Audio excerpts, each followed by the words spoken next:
Once upon a time, there was a very rich man who lived with his 3 daughters. The 2 older daughters laughed at anyone who did not dress as well as they did. If the 2 of them were not resting at home, they were out shopping for as many fine dresses and hats as they could carry home. The youngest daughter, Beauty, loved to read. "Your nose is always in a book," her 2 older sisters said. They laughed. "No one will want you. Look at your hair. You look like a servant girl." Beauty did not know why they were so mean, but she said nothing. One day, the father got some bad news. He had spent all of his money on a ship that he sent out to sea for trade. Now he learned the ship was gone. Everything on it was lost. All at once, the rich father became as poor could be. The family could no longer stay in their big house. The fine house, its fine tables and chairs, and all of their fine things had to be sold. One day, the father got some very bad news. All the father had left was a little hut deep in the woods. So that is where he and his 3 daughters had to move. Living in the hut in the woods was very hard work. Each day a fire had to be started, meals cooked, the place cleaned up, the garden tended, and things needed fixing when they broke. Now that the family was poor, you might think that the 2 older sisters would help out. Think again. "She looks like such a mess," they said, turning up their noses at Beauty. "She might as well serve us." And so Beauty did all the hard work. The sisters slept late, took naps, and showed up for meals. "She looks such a mess," they said, turning up their noses. Then, good news! The father's ship came to shore. "My daughter," said the happy father, "I'm going to town. Tell me what fine gift I can bring back for you." "Bring me the best dress from the best shop in town," said the oldest daughter. "I want one just like it," said the middle sister. "And you, Beauty?" he said. "All I want, father," she said, "is a rose." "Can you believe her?" said the oldest sister.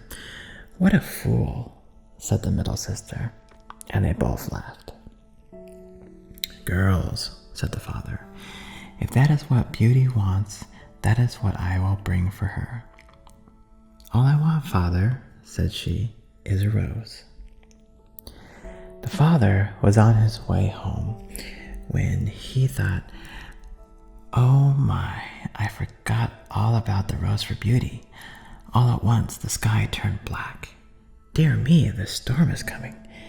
A moment later, heavy dark rains fell down hard from the sky. Soaking wet, the father saw a blink of light far away. He went closer to the light. Maybe it was a place he could stay for the night.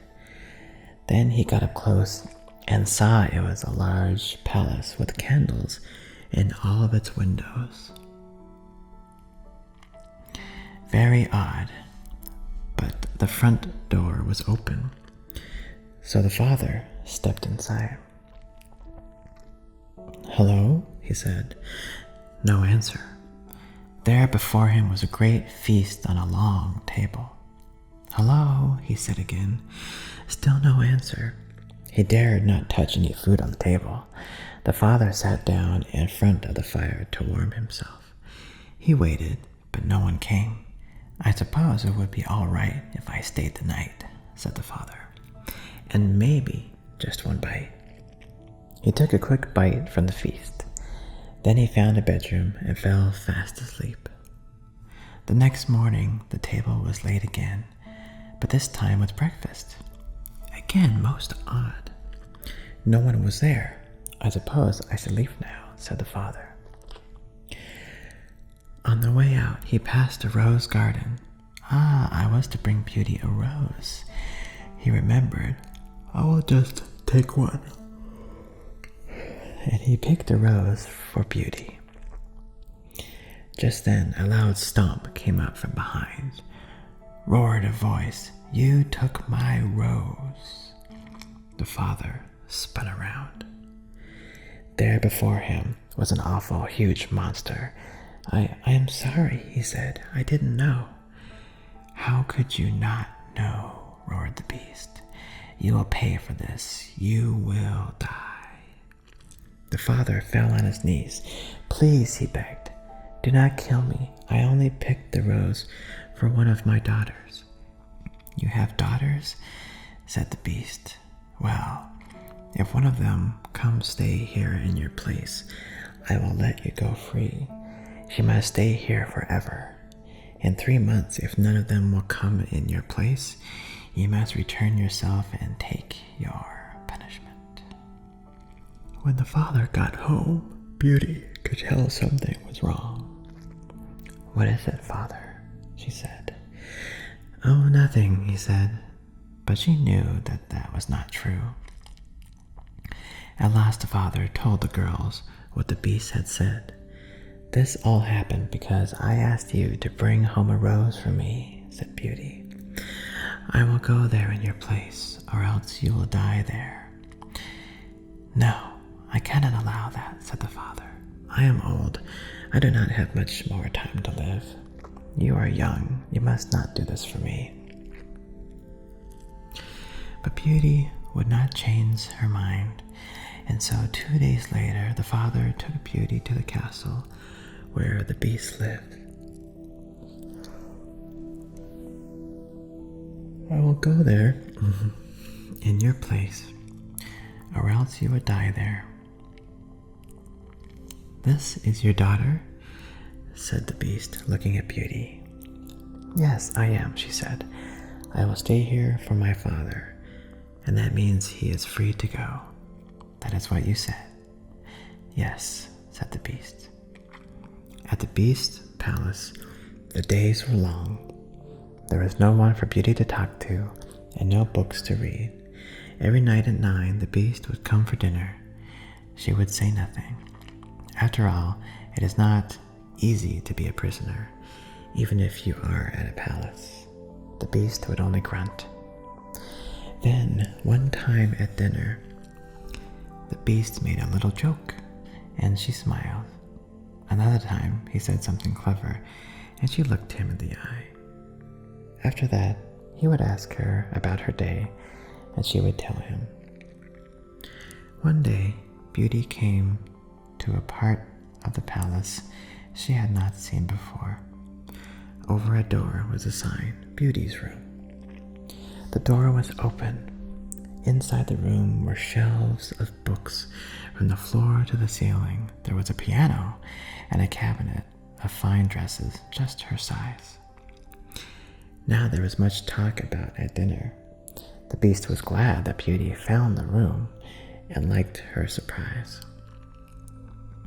One night at the end of dinner, Beast said, "Beauty, I love you. Will you marry me?" Beauty did not know what to say. "Beast, I have come to like it better here," she said. "Talking to you can be the best part of my day. But please understand, I don't want you to marry you." Many times the beast asked her the same question, and each time Beauty shook her head and said the same thing.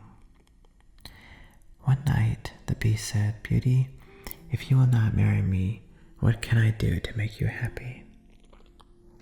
"If you must know," she said, "it would be to see my father. I miss him so much." "Beast, I have come to like it better here," he said. "But please understand, I don't want to marry you." The next night, the beast gave Beauty 2 magical gifts, a mirror and a ring. "If you want to see your father," he said, "just ask the magic mirror to take you to him. When you are ready to come back, turn the ring on your finger 3 times. Ask the mirror to bring you back here, but please do not be gone for more than 1 week, for I will die of grief." Beauty was glad to agree.